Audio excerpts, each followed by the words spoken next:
English एक अपने आप में एक ऐसा सब्जेक्ट है जो पढ़ाई को रोचक भी बनाता है, साथ ही साथ आगे बढ़ने के लिए हमें इंग्लिश भी सीखने की आवश्यकता होती है।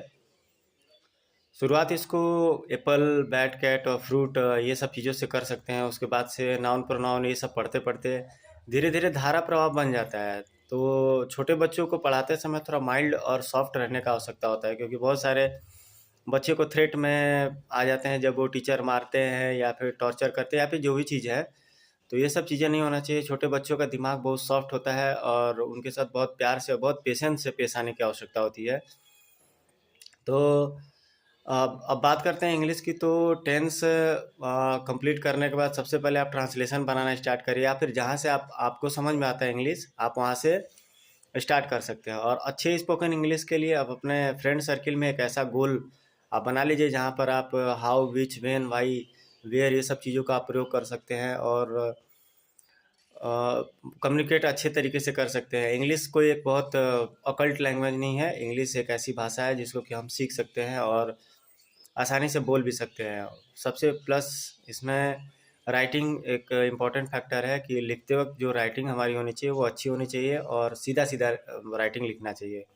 ब्लर राइटिंग नहीं लिखना चाहिए, क्योंकि हमारी लिखावट अगर अच्छी रहेगी, सुंदर रहेगी, तो उससे एक अट्रैक्शन अलग से आता है।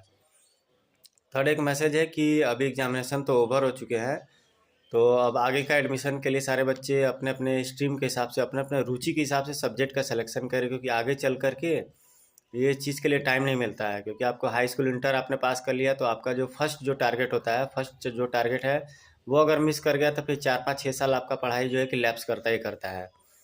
वैसे भी बहुत सारे टारगेट करियर हैं, जैसे आप फिजिक्स, बायोलॉजी, केमिस्ट्री, मैथमेटिक्स या चाहे जो भी चीज़ ले, आप उसमें ये सोचे कि जो सब्जेक्ट हम ले रहे हैं उसमें कितना हम प्रोफिशिएंट है, उसमें हमारा इंटरेस्ट है कि नहीं, हम उसमें आगे जाके क्या कर सकते हैं। और बहुत सारे लाइन है, बहुत सारे स्ट्रीम हैं, जैसे कि आप पुलिस कांस्टेबल वगैरह, डॉक्टरी वगैरह, मेडिकल वगैरह।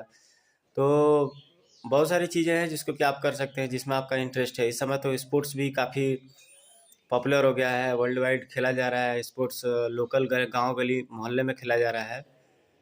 तो आप उसको अपना करियर के तौर पे देख लीजिए कि आप अपने करियर में कौन सी चीज़ों को आप ज़्यादा एप्लीकेबल पाते हैं।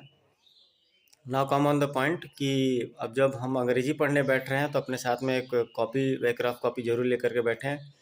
वाई, विच, वेन, वेयर ये सब का प्रयोग करते रहें। और सिंपल जो सेंटेंसेस हैं, what is your name, I am going, I am meeting, I am playing, इस तरह से आईएनजी वर्ड्स वाले शब्दों का ज़्यादा से ज़्यादा प्रयास करें। उसके बाद से वर्ब के दूसरे शब्दों का प्रयोग करें। उससे आप धीरे धीरे